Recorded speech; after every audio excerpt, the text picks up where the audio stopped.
안녕하세요. 소설은 다식하는 남자 제이민입니다. 간단한 스토리와 개인적인 느낌을 이야기하니 다른 분들께서 읽는데 도움이 되면 좋겠습니다. 그럼 시작하겠습니다. 다들 맛있는 녀석들, 냉장고를 부탁해 등과 같은 요리 예능을 많이 보실 겁니다. 볼 때마다 배가 고프게 만들어서 참기 힘드실 때가 많으실 거라 생각합니다. 저도 그렇거든요. 이번에 소개할 작품은 글을 읽을수록 배가 고파지는 요리를 주제로 한 작품입니다. 저는 이 작품을 읽고 요리물을 접하기 시작했는데 퀄리티가 와.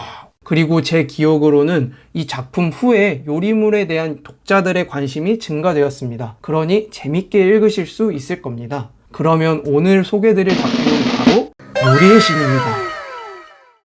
장르는 요리물로 현대 판타지입니다. 총 735화로 완결되었으며 다 본편입니다. 버릴 것이 없는 정말 꽉 찬 구성입니다. 핵심 키워드는 요리, 성장, 청춘, 따뜻함, 행복입니다. 작가님께서 무슨 마법을 부리셨는지 읽을 때마다 음식이 상상되고 침 흘리니 준비하고 읽으시길 추천드립니다. 주인공 민주는 교직의 길을 접고 뒤늦게 28살에 자신의 꿈인 요리에 대한 도전을 합니다. 그래서 처음에 30살이지만 레스토랑 막내로 나오죠. 그런 민준에게 요리교주라는 사람이 당신의 젊은 도전을 보고 싶다라고 말하면서 7년 전으로 회귀하게 됩니다. 회귀한 민준은 품질, 조리 점수, 레벨, 레시피 등을 알 수 있는 시스템 창을 가지게 됩니다. 처음에는 혼란스러워했지만 자신에게 일어난 일을 인지하고 미국으로 향합니다. 바로 그랜드 셰프라는 프로그램에서 우승해 가족들에게 요리사로서 인정받기 위해서였죠. 그리고 여기서 동경하던 요리사 카야를 만납니다. 그녀를 만난다는 기쁨,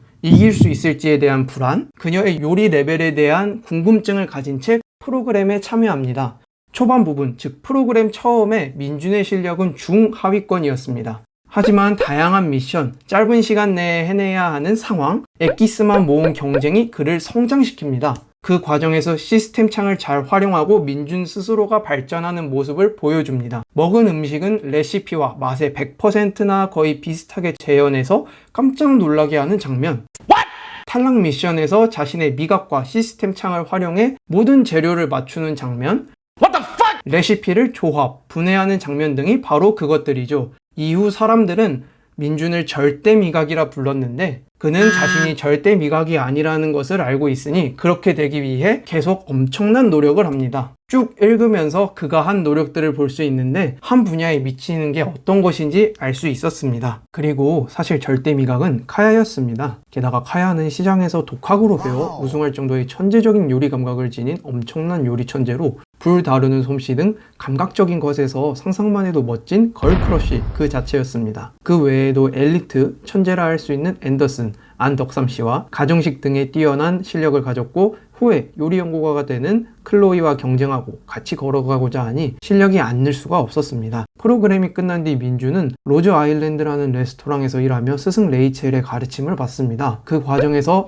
가짜 절대 미각과 시스템에 대한 고뇌, 부담이 나와 그의 심리 묘사와 성장의 원동력을 보여주기도 합니다. 즉 주위 사람들의 기대가 커지니 부담도 증가하고 그에 응하고자 미친 듯이 노력했다는 거죠. 여튼 이런 노력과 의지, 뛰어난 스승 덕분에 민준의 실력은 크게 성장합니다. 그 성장의 결실을 보기까지는 많은 일이 있는데 지루함을 느끼시지 않고 재밌게 읽으실 수 있을 거라 생각합니다. 저는 이 소설의 가장 큰 장점은 디테일이라고 생각합니다. 미각, 시각, 후각, 얼굴 등 모든 것을 활용한 맛의 표현, 성장 시의 내적 고뇌, 캐릭터들의 감정 등에서 이를 느낄 수 있습니다. 그 덕분에 배가 고플 때도 많았지만 저를 돌아볼 수 있었고 더 진지하게 캐릭터에 동화되어 읽을 수 있었습니다. 그리고 레벨만 나오고 숙련과 다양한 경험, 깨달음 등으로 성장하는 시스템도 현실성을 크게 해치지 않아 방해가 되지 않습니다. 오히려 그와 관련된 민준의 감정, 부담감, 향상심, 고뇌 등이 잘 표현되어 글에 더 집중되게 만듭니다. 또 다른 장점은 인물들, 즉 캐릭터들입니다. 고슴도치 같은 카야, 엄마나 천사같이 포근한 클로이, 친구이자 라이벌 앤더슨, 수줍음이 많은 마르코, 안타까운 스승 레이첼,